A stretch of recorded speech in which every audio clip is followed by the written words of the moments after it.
ಇವತ್ತು ತಮ್ಮ ಮೂಲಕ ಈ ರಾಜ್ಯದ ಸನ್ಮಾನ್ಯ ಮುಖ್ಯಮಂತ್ರಿ ಶ್ರೀ ಸಿದ್ದರಾಮಯ್ಯ ಅವರಿಗೆ ಒಂದು ಬಹಿರಂಗ ಪತ್ರವನ್ನು ಬಿಡುಗಡೆ ಮಾಡ್ತಾ ಇದ್ದೇವೆ. ಈ ಪತ್ರದಲ್ಲಿರುವ ಅಂಶಗಳ ಬಗ್ಗೆ ಸನ್ಮಾನ್ಯ ಮುಖ್ಯಮಂತ್ರಿಗಳು ತಮ್ಮ ಮೂಲಕ ನಾಡಿನ ಜನತೆಗೆ ಉತ್ತರ ಕೊಡ್ತಾರೆ ಹೇಳಿ ನಾವು ಭಾವಿಸ್ತಾ ಇದ್ದೇವೆ. ತಮಗೆಲ್ಲ ತಿಳಿದಿರುವ ಹಾಗೆ ನಮ್ಮ ಜಿಲ್ಲೆಯ ದಲಿತ ಸಂಘಟನೆಗಳ ಸಮನ್ವಯ ಸಮಿತಿ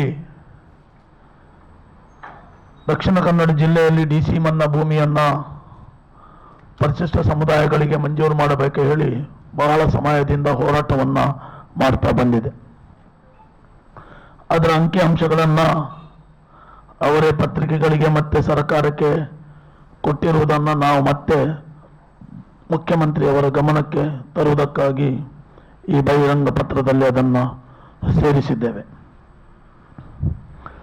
ನಮ್ಮ ಇಲ್ಲಿ ಸನ್ಮಾನ್ಯ ಮುಖ್ಯಮಂತ್ರಿಯವರಿಗೆ ಮತ್ತೆ ನಮ್ಮ ಸನ್ಮಾನ್ಯ ಜಿಲ್ಲಾಧಿಕಾರಿಗಳಿಗೆ ನೇರ ಪ್ರಶ್ನೆ: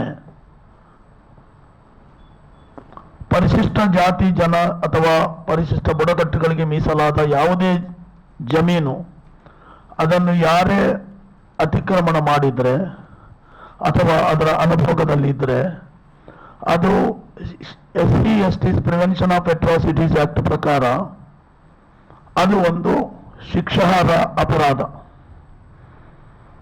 ಆ ಸೆಕ್ಷನ್ ಅನ್ನು ತಾವು ಬರ್ಕೋಬಹುದು. ಸೆಕ್ಷನ್ 3(1)(F) ಮತ್ತು G ಪರಿಶಿಷ್ಟ ಜಾತಿಗಳು ಮತ್ತು ಬುಡಕಟ್ಟುಗಳ ದೌರ್ಜನ್ಯ ತಡೆ ಕಾಯ್ದೆ 1989 ಅದರ ಸೆಕ್ಷನ್ 3(1) ಸೆಕ್ಷನ್ 3(1) ಅದರಲ್ಲಿ F ಮತ್ತು G ಪ್ರಕಾರ ಅದು ಒಂದು ಕ್ರಿಮಿನಲ್ ಅಪರಾಧ, ಗಂಭೀರ ಸ್ವರೂಪದ, it is A cognisable offence. ಅದು ಗಂಭೀರ ಸ್ವರೂಪದ ಕ್ರಿಮಿನಲ್ ಅಪರಾಧ. ನಮ್ಮ ಸಹೋದರರು ಇದರ ಬಗ್ಗೆ ನಿಖರವಾಗಿ ಮಾಹಿತಿಯನ್ನು ಕೊಟ್ಟರೂ ಕೂಡ ಸನ್ಮಾನ್ಯ ಜಿಲ್ಲಾಧಿಕಾರಿಗಳು ಇದರ ಬಗ್ಗೆ ಗಂಭೀರವಾದ ಗಮನ ಕೊಡದಿರುವುದು ಯಾಕೆ ಎಂಬುದು ನಮ್ಮ ನೇರ ಪ್ರಶ್ನೆ. ಈ ಪ್ರಶ್ನೆಯನ್ನು ನಾವು ಇನ್ನೊಂದು ರೀತಿಯಲ್ಲೂ ಕೂಡ ಕೇಳ್ತಾ ಇದ್ದೇವೆ.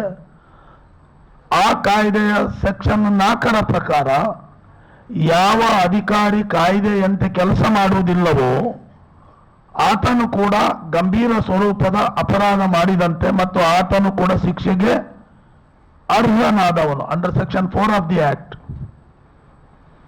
ಇದನ್ನು ತಮ್ಮ ಮೂಲಕ ಸನ್ಮಾನ್ಯ ಸಿದ್ದರಾಮಯ್ಯ ಅವರಿಗೆ ಮತ್ತೆ ಇಲ್ಲಿಯ ಜಿಲ್ಲಾಡಳಿತದ ಗಮನಕ್ಕೆ ತರ್ತಾ ಇದ್ದೇವೆ. ನಾವು ಅದಕ್ಕೆ ಅವರಿಗೆ ಹೇಳ್ತಾ ಇದ್ದೇವೆ, ನಿಮಗೆ ಬೇಕಾ ಸನ್ಮಾನ್ಯ ಸಿದ್ದರಾಮಯ್ಯ ಅವರೇ, ತಮ್ಮ ಬಗ್ಗೆ ಅಪಾರವಾದ ಗೌರವ ಇದೆ ನಮಗೆ. ಆದರೆ ತಮಗೆ ಬೇಕಾದವರು ಅಥವಾ ತಮ್ಮ ಸರ್ಕಾರಕ್ಕೆ ಬೇಕಾದವರು ಅಥವಾ ತಮ್ಮ ಪಕ್ಷಕ್ಕೆ ಬೇಕಾದವರು ಈ ದಲಿತರಿಗೆ ಮೀಸಲಿಟ್ಟ ಅಥವಾ ಪರಿಶಿಷ್ಟ ಸಮುದಾಯಗಳಿಗೆ ಮೀಸಲಿಟ್ಟ ಜಮೀನನ್ನ ಅತಿಕ್ರಮಣ ಮಾಡಿದ್ದಕ್ಕೆ ಅವರ ವಿರುದ್ಧ ಕಾನೂನು ಕ್ರಮ ಕೈಗೊಳ್ಳಬಾರದು ಎಂಬುದು ನೀವೇ ಹೇಳಿದ್ದೀರಾ ಅಥವಾ ನಿಮ್ಮ ಅಧಿಕಾರಿಗಳು ಇಲ್ಲಿ ಅವರ ಎದುರಿಗೆ ಮಂಡಿಯೂರಿ ಕುಳಿತಿದ್ದಾರಾ ಎಂಬುದನ್ನು ನಾಳೆ ನಮ್ಮ ಪತ್ರಕರ್ತರಿಗೆ ತಾವು ತಿಳಿಸಬೇಕು ಹೇಳಿ ಈ ಮೂಲಕ ನಾವು ತಮ್ಮನ್ನು ವಿನಂತಿ ಮಾಡ್ತಾ ಇದ್ದೇವೆ. ಶಿಕ್ಷಕರು ಮಕ್ಕಳಿಗೆ ಸಪೋರ್ಟ್ ಮಾಡಿದವರ ಮೇಲೆ ಈ ರೀತಿಯ ಕೇಸು ದಾಖಲು ಮಾಡಲಾಗಿದೆ. ಮತ್ತೆ ಇದರ ಬಗ್ಗೆ ವಿಶ್ವವಿದ್ಯಾನಿಲಯವೇ ಬಂದು ಅಧ್ಯಯನ ಮಾಡಿ ಸರ್ಕಾರಕ್ಕೆ ವರದಿ ಕೊಟ್ಟಿದೆ. ಅಲ್ಲಿ ಎಂಥ ಅಕ್ರಮಗಳು ನಡೀತೇವೆ, ಮಕ್ಕಳ ವಿದ್ಯಾರ್ಜನೆ ಮೇಲೆ ಎಂಥ ರೀತಿಯ ಪ್ರತಿಕೂಲ ಪರಿಣಾಮಗಳನ್ನು ಬೀಳ್ತವೆ ಹೇಳಿ ವಿಶ್ವವಿದ್ಯಾನಿಲಯ ಕೂಡ ಒಂದು ಡಿಟೇಲ್ ಆದ ರಿಪೋರ್ಟ್ ಕೊಟ್ಟಿದೆ.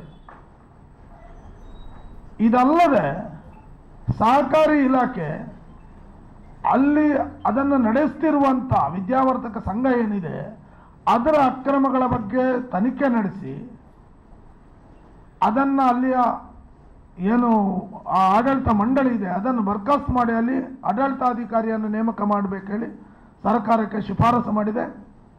ಇಲ್ಲಿಯ ಡಿಸ್ಟ್ರಿಕ್ಟ್ ರಿಜಿಸ್ಟ್ರಾರ್ ಶಿಫಾರಸು ಮಾಡಿದ್ದಾರೆ, ಜಿಲ್ಲಾಧಿಕಾರಿಗಳು ಶಿಫಾರಸು ಮಾಡಿದ್ದಾರೆ. ಆದರೆ ಅದು ಮಂತ್ರಿಗಳ ಕಡತ ಟೇಬಲಲ್ಲಿ ಇದೆ ಎಂಬುದು ಬಹಳ ಹಿಂದಿನಿಂದಲೇ ಇದೆ. ಇದು ಒಂದು. ಆ ಮಂತ್ರಿಗಳು ಯಾರು ಹೇಳಿ ತಮಗೆ ಗೊತ್ತಿದೆ, ರಾಜ್ಯದ ಗಮನ ಸೆಳೆದವರು. ಅವರು ಗಮನ ಸೆಳೆದದ್ದು ಒಳ್ಳೆಯ ಕಾರಣಗಳಿಗಾಗಿ ಅಲ್ಲ, ಅವರು ಗಮನ ಸೆಳೆದದ್ದು ಹನಿ ಟ್ರ್ಯಾಪ್ನಲ್ಲಿ ನಾನು ಬಿದ್ದಿದ್ದೇನೆ ಹೇಳಿ. ಈಗ ನಮಗೆ ಒಂದು ಆಶ್ಚರ್ಯ, ಈ ಪ್ರಕರಣಗಳನ್ನು ನಾವು ವಿಶ್ಲೇಷಣೆ ಮಾಡುವಾಗ, ಈ ಹನಿ ಟ್ರ್ಯಾಪ್ ಇಲ್ಲೇ ದಕ್ಷಿಣ ಕನ್ನಡದಲ್ಲಿ ಹನಿ ಟ್ರ್ಯಾಪ್ ಆಗಿದೆ, ಕಡತ ಒಂದು ದೊಡ್ಡದಲ್ಲಿದೆ, ಕೋಟ್ಯಾಂತರ ರೂಪಾಯಿ ಮೌಲ್ಯದ ಆಸ್ತಿಯ ವಿಷಯ ಇದೆ, ಅದಕ್ಕಾಗಿ ಏನಾದರೂ ಇವರು ಹನಿ ಟ್ರ್ಯಾಪ್ ಆಗಿದ್ದಾರಾ, ಯಾವುದಾದ್ರೂ ಸಂಬಂಧ ಇದೆಯಾ ಎಂಬುದನ್ನು ಪೊಲೀಸರು ಎಕ್ಸ್ಪ್ಲೋರ್ ಮಾಡಬೇಕಾಗಿದೆ. ಅದನ್ನು ನಾವು ಪೊಲೀಸರ ವಿವೇಚನೆಗೆ ಬಿಟ್ಟಿದ್ದೇವೆ. ಇನ್ನೊಂದು ಬಹಳ ಮುಖ್ಯವಾಗಿ, ಅಲ್ಲಿ ಒಬ್ಬ ಪ್ರಿನ್ಸಿಪಾಲ್ ಇದ್ದಾರೆ.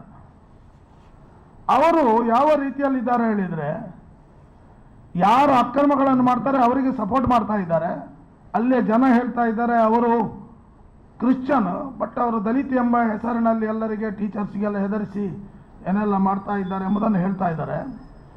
ಇನ್ನೊಂದು ಬಹಳ ಮುಖ್ಯವಾಗಿ, ತಾವು ಹಿಂದೆ ಬೇರೆ ಬೇರೆ ಕಾರಣಗಳಿಗಾಗಿ ಅದನ್ನು ರಿಪೋರ್ಟ್ ಕೂಡ ಮಾಡಿದ್ದೀರಿ. ಆ ಆಡಳಿತ ಮಂಡಳಿಯ ವ್ಯಕ್ತಿಯನ್ನು ಪೊಲೀಸರು ಅರೆಸ್ಟ್ ಕೂಡ ಮಾಡಿದ್ರು. ಅಲ್ಲಿ ಸಾಕಷ್ಟು ಹೆಣ್ಣು ಮಕ್ಕಳಿಗೆ ಅನ್ಯಾಯ ಆಗ್ತಾ ಇದೆ.